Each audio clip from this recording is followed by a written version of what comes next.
Eu nunca imaginei que um dia minha própria família pudesse virar as costas para mim, como se eu fosse um inimigo. Cresci na sombra da minha irmã gêmea, a filha perfeita, a queridinha que recebia elogios e oportunidades de bandeja. Eu, sempre a fracassada, a excluída. Nunca soube exatamente por que só sentia esse peso de ser invisível, mas aprendi a sobreviver no silêncio, a crescer com o amargor da rejeição grudado na pele. Tudo piorou quando minha prima Laura entrou na história. Ela sempre teve aquele jeito de se fazer de vítima, a amiga da família, sempre sorridente, mas com a língua afiada e a inveja escancarada. Eu tentava ignorar, mas ela começou a me atacar de forma velada, roubando pequenas conquistas minhas e se apropriando de ideias que eu tinha compartilhado em conversas, só comigo, ou com poucos amigos. Mas nada me preparou para o que aconteceu em 2023, quando eu comecei a crescer com meus vídeos no TikTok. Eu tinha uma ideia original para um conteúdo que mexia com a minha paixão, algo que eu venho criando e lapidando desde 2020, nos momentos mais difíceis da minha vida. Aquela ideia era minha válvula de escape, meu refúgio. Quando um dos meus vídeos viralizou, e comecei a receber mensagens de pessoas reconhecendo minha criatividade, Laura simplesmente apareceu do nada, acusando publicamente que eu tinha roubado a ideia dela, como se ela tivesse criado aquilo. Minha própria família parecia acreditar nela, como se fosse uma verdade incontestável. Foi um soco no estômago. Eu sabia que a verdade estava no meu histórico, na minha conta, naquele arquivo digital que ninguém mais tinha, um vídeo antigo de 2020, no meu TikTok, que mostrava o exato conceito que ela dizia ser dela. Eu fiquei dias lutando contra o medo, o desgosto, o sentimento de traição. Era um jogo sujo, e eu estava sendo destruída. Quando finalmente tive coragem de mostrar o vídeo, muitos ficaram em choque, especialmente minha mãe e meus tios, que começaram a questionar a postura da Laura. Mas o estrago estava feito. Ela já tinha plantado sementes de dúvida, e eu me sentia sozinha. A rejeição da família não vinha só pela ideia, mas pela minha presença. A Laura era a favorita, a bem-sucedida, aos olhos deles.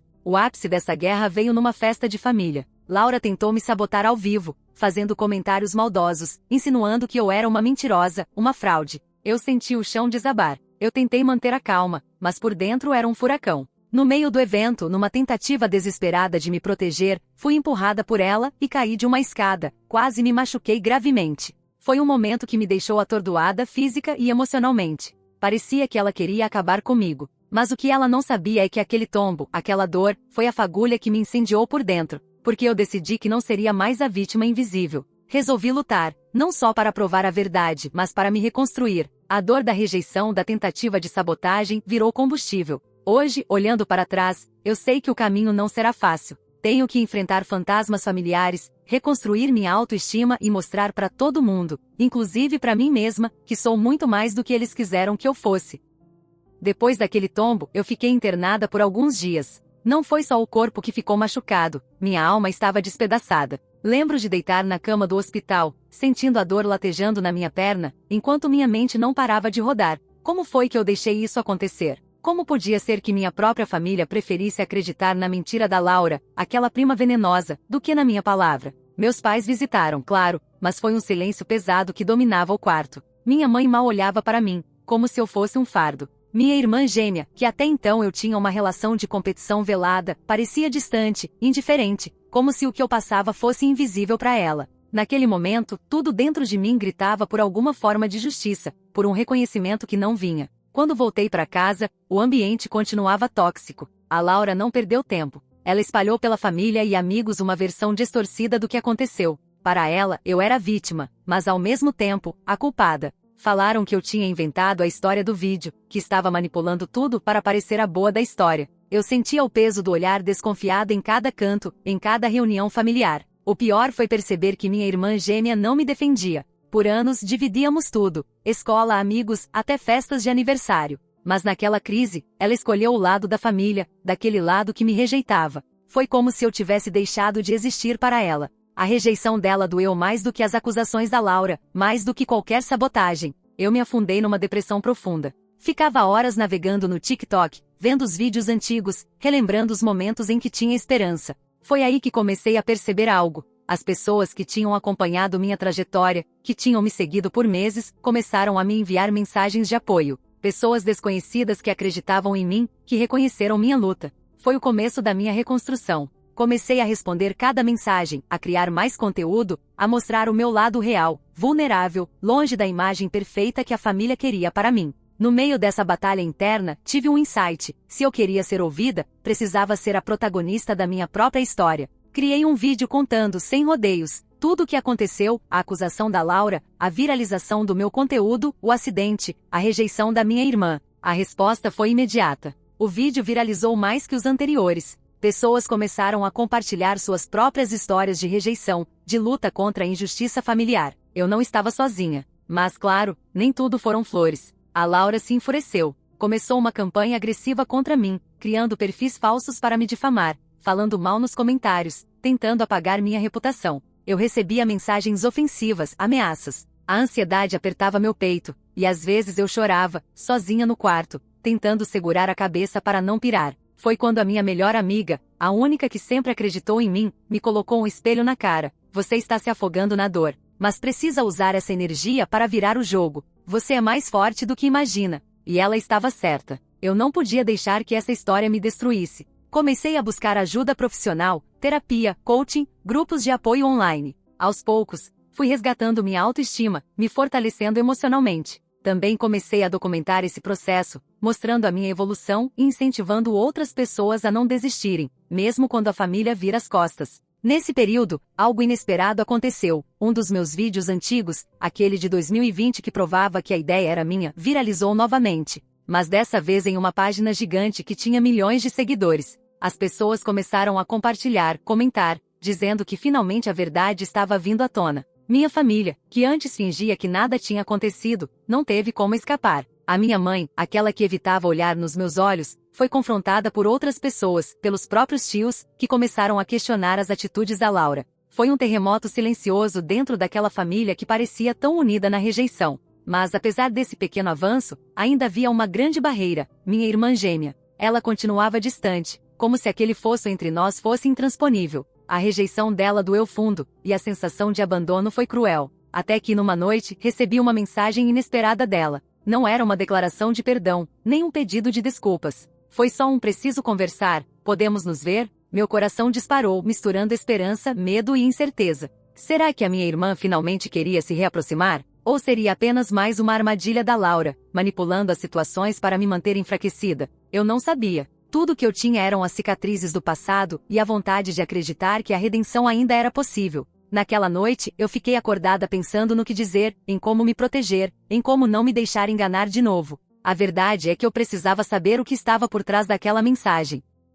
O dia em que marquei de encontrar minha irmã gêmea parecia arrastar o tempo. Minha cabeça era um turbilhão de pensamentos. E se ela ainda me rejeitar? E se for tudo uma armadilha? Será que consigo lidar com mais uma decepção? Cheguei a me perguntar se a coragem que sentia era real ou só uma fachada desesperada. Acordei naquela manhã com uma sensação estranha, meio nó na garganta, meio peso no peito. Liguei para minha melhor amiga e desabafei. Eu não sei se estou preparada. Já sofri demais, e não sei se quero abrir essa ferida de novo. Ela me respondeu firme: você não precisa decidir nada agora. Vai só ouvir. A verdade é sua, e você é quem escolhe o que fazer com ela. Com essa certeza, fui até o café onde combinamos. Ela já estava lá, sentada numa mesa no canto, olhando para o celular. Quando me viu, levantou devagar, como se tivesse esperado aquele momento, mas não soubesse o que dizer. Nos sentamos, o silêncio tomou conta por um tempo. Eu estudava cada detalhe do rosto dela, tentando ler as intenções que tinham sumido da nossa relação há anos. Finalmente ela falou: Ariel, eu sei que errei. Não quero desculpas, só quero que você me ouça. Eu me encolhi por dentro. Cada palavra dela parecia abrir uma ferida antiga, mas eu precisava entender. O porquê? Perguntei, minha voz falhando. Por que você escolheu acreditar nela, e não em mim? Por que fingiu que eu não existia? Ela respirou fundo, os olhos marejados. Foi complicado. Eu estava com medo. Medo de perder a família, de ser rejeitada também. A Laura sempre foi manipuladora, e eu não sabia como lidar com isso. Acabei me afastando, me protegendo. E isso te machucou, eu sei. Aquela confissão parecia uma mistura de verdade e desculpas. Eu queria acreditar, mas as cicatrizes ainda estavam abertas. E a sabotagem? O empurrão? Minha voz tremeu. Isso foi só um acidente. Como você disse depois? Ela desviou o olhar, não respondeu imediatamente. Não foi planejado, Ariel. Eu juro que não quis te machucar. A situação ficou fora de controle, e eu me perdi. O silêncio entre nós foi cortante. Eu queria gritar, chorar, abraçar ou sair correndo. Era um turbilhão de emoções. Decidi arriscar. Você está pronta para enfrentar o que causou? Para se redimir de verdade? Ela assentiu, os olhos cheios de um misto de vergonha e esperança. Quero consertar isso, se me permitir. Eu não sabia se era hora de perdoar ou se deveria me proteger mais. Por dentro, o medo ainda me dominava, mas algo no tom dela me fez acreditar que aquela conversa podia ser um ponto de virada. Nos dias seguintes, mantivemos contato. Ela começou a participar dos meus vídeos, não para tomar o palco, mas para mostrar que estava disposta a mudar. Para minha surpresa, muitos seguidores começaram a apoiar a reconciliação. A história ganhava uma nova camada, não só a luta contra a injustiça, mas também a busca pela redenção. Porém, nem tudo era um mar de rosas. Laura continuava na sombra, pronta para qualquer deslize. Em uma reunião familiar, ouvi rumores de que ela planejava mais um ataque, dessa vez visando meu emprego e minha reputação profissional. A ameaça pairava no ar, uma tempestade prestes a explodir. Eu não podia deixar isso acontecer. A sensação de impotência me corroía, mas dessa vez não estava sozinha. Minha irmã estava ao meu lado, e juntos começamos a preparar uma estratégia para enfrentar a Laura de vez. Foi quando uma notícia inesperada caiu na minha caixa de entrada. Um vídeo gravado por um parente distante mostrava Laura admitindo que havia inventado a história do roubo da ideia, e planejado sabotar minha carreira. Era a prova definitiva. Mas, ao invés de ser um alívio, aquilo trouxe um novo tipo de tensão. Se aquela prova vazasse, o estrago seria imenso para Laura, para a família, para mim. Ficar quieta e esperar não parecia mais uma opção. Eu tinha que agir, mas sem expor todos os detalhes e sem abrir espaço para mais traições. Então, numa noite chuvosa, recebi uma mensagem anônima. Se você quiser salvar o que resta, é melhor pensar bem no que vai fazer. Ameaças veladas, medo que apertava o peito. Era um jogo perigoso, e eu estava no centro dele. A mensagem anônima chegou como um golpe na jugular, fria, inesperada, uma ameaça silenciosa que me lembrou que essa guerra estava longe de acabar. Sentei na cama com o celular na mão, o coração disparado, sentindo o peso da solidão esmagar o meu peito. Quem seria? Laura? Algum aliado dela? Ou pior, alguém da minha própria família, que preferia o silêncio à verdade? A sensação de estar cercada com inimigos invisíveis me consumia. A paranoia crescia e eu me perguntava, em quem eu poderia confiar? Minha irmã, que até pouco tempo atrás me ignorava, agora era a única aliada real, mas será que era o suficiente? Naquele momento, percebi que estava sozinha no meio de um campo minado, e que para sair viva, eu teria que ser mais forte, mais rápida, mais astuta. O primeiro passo foi reforçar a segurança das minhas redes sociais. Mudei senhas, bloqueei perfis suspeitos, preparei respostas para possíveis ataques. Sabia que Laura não desistiria fácil. Ela era venenosa, manipuladora, e usava cada oportunidade para me atingir. Mas a minha maior preocupação era o vídeo do parente distante, aquela prova definitiva contra Laura. Se vazasse de forma descontrolada, poderia detonar toda a minha família, que já estava rachada, e criar um escândalo impossível de apagar. Eu precisava agir com cautela. Decidimos, minha irmã e eu, procurar um advogado para entender as possibilidades legais. A conversa foi longa, cheia de termos que soavam como ameaças, mas também promessas de justiça. Era uma batalha que envolvia não só minha reputação, mas direitos autorais, calúnia, difamação. Enquanto isso, a Laura continuava com seu show de aparências, fingindo ser a vítima, a injustiçada, aquela que sofria, por causa de mim. Seu talento para manipular os mais próximos era cruel e eficiente. Naquele meio tempo, os encontros com minha irmã ficaram mais frequentes. Aos poucos, fui descobrindo que ela também sofria sob a sombra de Laura, e que tinha se afastado por medo de perder o pouco que tinha. A revelação abriu uma fissura no muro que eu ergui ao redor do meu coração. Mas o que mais doía era o silêncio dos meus pais. Eles assistiam de longe, sem tomar partido, fingindo neutralidade, quando na verdade a omissão deles era outra forma de punição. Foi em meio a essa turbulência que recebi uma ligação inesperada de uma velha amiga de infância, que havia desaparecido da minha vida há anos. Ela me trouxe uma notícia que balançou tudo de novo. Laura estava envolvida em algo muito maior do que apenas me sabotar. Segundo ela, havia rumores de um esquema de manipulação dentro da empresa da família, algo que poderia derrubar reputações e mudar o futuro de todos nós. A possibilidade de Laura estar mergulhada em uma trama de interesses obscuros me deixou em alerta. Tudo parecia estar conectado: as acusações, as sabotagens, o empurrão na escada, a rejeição da minha irmã. Eu precisava descobrir a verdade, não só para me defender, mas para proteger aqueles que, apesar de tudo, ainda restavam ao meu lado. Enquanto isso, minha saúde emocional oscilava. Havia dias em que me sentia forte, invencível, pronta para encarar o mundo. Outros em que o medo me dominava, e eu queria desistir de tudo, desaparecer. Foi numa dessas noites sombrias que tive um pesadelo assustador. Eu estava sozinha numa sala vazia, cercada pelas vozes da minha família me acusando, me humilhando. A Laura surgia no centro, sorrindo maliciosamente, enquanto a minha irmã gêmea apenas assistia, imóvel. Acordei com o coração acelerado, o corpo suado, a sensação de que aquele sonho era mais que um medo, era um aviso. No dia seguinte, recebi uma ligação do meu advogado. Temos informações novas. Parece que Laura está tentando apagar provas digitais, arquivos, vídeos. Ela sabe que a situação pode se complicar. Minha respiração falhou. Era uma corrida contra o tempo. Comecei a juntar tudo o que tinha: prints, vídeos, mensagens, testemunhos. Cada fragmento se tornou uma peça essencial para montar o quebra-cabeça. Foi então que minha irmã me surpreendeu. Ela propôs uma ideia arriscada: ir juntas confrontar Laura cara a cara, na frente da família inteira, e expor a verdade. Sem medo, sem máscaras. O medo e a adrenalina se misturaram. Será que estávamos prontas para essa guerra declarada? Será que aquele confronto poderia finalmente trazer a redenção que eu buscava, ou destruir o pouco que restava? No dia marcado, a casa da família estava cheia.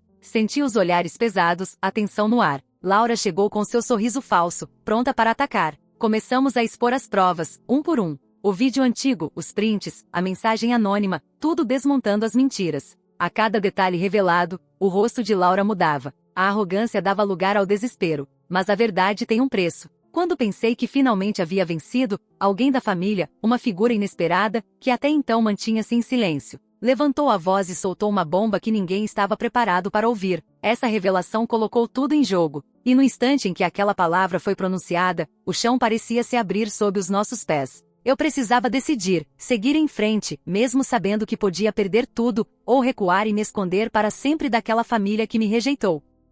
O silêncio que caiu naquela sala foi tão pesado que parecia sufocar. Todos os olhares se voltaram para a figura inesperada que havia acabado de soltar a bomba: meu tio, o irmão mais velho da minha mãe, sempre discreto, mas nunca exatamente neutro. Ele respirou fundo, encarando cada um de nós, como se estivesse prestes a dissolver o que restava daquela família despedaçada. Vocês precisam saber, começou ele, com uma voz grave e firme, que Laura não está sozinha nessa história. Ela tem cúmplices dentro da família, e as mentiras que contam aqui são só a ponta do iceberg. Meu coração bateu acelerado, a adrenalina correndo solta. Eu senti a tensão no ar, e um medo profundo. Será que a traição ia mais longe do que eu podia imaginar? O que você quer dizer? Minha mãe perguntou, nervosa. Meu tio olhou para ela, e para Laura, que agora estava com a expressão tensa, quase perdida. Não posso entregar nomes aqui, não ainda. Mas se queremos realmente entender tudo o que está acontecendo, precisamos abrir os olhos para quem está realmente puxando os fios dessa teia. O clima mudou completamente. A reunião familiar se transformou num tribunal silencioso, onde acusações veladas e olhares desconfiados se cruzavam. Minha irmã gêmea, ao meu lado, segurou minha mão com força. Era um gesto pequeno, mas cheio de significado. Pela primeira vez em muito tempo, senti que não estava totalmente sozinha. A partir daquele momento, decidi que não podia mais esperar para que a verdade viesse até mim. Eu precisava ir atrás dela, cavar fundo, mesmo que isso significasse enfrentar segredos que poderiam me destruir. Com a ajuda da minha irmã e do meu advogado, começamos a investigar discretamente as ligações, as conversas e as movimentações financeiras suspeitas dentro da família. A cada descoberta, a sensação de estar entrando num território proibido só aumentava. Até que uma noite recebi um arquivo anônimo por e-mail, um vídeo gravado numa reunião secreta, onde algumas pessoas, entre elas Laura, discutiam planos para me tirar do caminho e assumir o controle de uma parte da empresa da família. A gravação era clara, sem cortes. A voz dela, ríspida e manipuladora, deixava explícito o quanto estava disposta a ir longe. Senti um misto de nojo, raiva e medo. Aquilo era a prova definitiva daquilo que eu já desconfiava, mas agora era impossível negar. Enquanto lidava com essa tempestade interna, a relação com minha irmã começou a se fortalecer. Ela se mostrava cada vez mais determinada a me apoiar, e juntos começamos a pensar em um plano para denunciar tudo à justiça e limpar meu nome de uma vez por todas. Mas eu sabia que aquilo não seria simples. Laura tinha seus aliados, e a guerra que estávamos travando era mais do que pessoal. Era política, econômica, uma disputa de poder. Numa noite, enquanto conversávamos no grupo de mensagens, minha irmã me enviou uma foto. Era um print de uma mensagem de Laura, ameaçando revelar um segredo do passado que poderia me destruir. Um segredo antigo, que eu pensava estar enterrado para sempre. O medo voltou a apertar meu peito. Eu sabia do que ela falava, mas nunca imaginei que aquilo pudesse voltar para me assombrar. Era uma sombra do passado, um erro da minha juventude, algo que eu guardava com vergonha e que poderia ser usado contra mim como uma arma fatal. Senti a armadilha se fechar. Tentei manter a calma, mas por dentro o caos era total. Era como se minha vida fosse um castelo de cartas, e a qualquer momento ele poderia desabar. Naquele momento, eu tive que tomar uma decisão, enfrentar aquele segredo de frente, expor minha vulnerabilidade e mostrar que não tinha nada a esconder, ou deixar que Laura usasse isso para me destruir. Escolhi a primeira opção. Criei um vídeo no TikTok, contando a verdade sobre aquele episódio antigo, sem rodeios, sem desculpas. Assumi meus erros, mostrei o que aprendi e como me tornei uma pessoa diferente. Era um ato de coragem e um grito de liberdade. A reação foi imediata. Muitos seguidores me apoiaram, elogiando minha honestidade. Outros tentaram me atacar, mas a força do apoio superava a negatividade. Minha irmã me abraçou naquela noite, e eu senti que finalmente estávamos juntas na mesma luta. Mas a guerra ainda não havia acabado. Laura, enfurecida com minha atitude, partiu para um ataque ainda mais brutal, envolvendo mentiras públicas, acusações falsas e até ameaças judiciais. Eu precisava estar preparada para o próximo passo. E no meio de tudo isso, um telefonema mudou tudo. Do outro lado da linha, uma voz calma e misteriosa disse: "Tenho informações que você precisa ouvir, mas isso pode mudar tudo o que você pensa sobre sua família." A voz no telefone revelou um segredo que abalou tudo. A Laura não agia sozinha. Havia alguém por trás, manipulando a família, usando mentiras e intrigas para controlar tudo. Essa pessoa, que eu jamais desconfiaria, estava por trás das sabotagens e traições. Com minha irmã ao lado, decidi encarar essa verdade e levar as provas para as autoridades. Foi doloroso, perdi pessoas, vi o que restava da minha família se despedaçar, mas recuperei minha liberdade. O vídeo antigo no meu TikTok não era só uma prova, era símbolo da minha resistência. Hoje, sei que o que importa não é ser aceita por quem te rejeita, mas ser fiel a si mesma. Essa é minha redenção.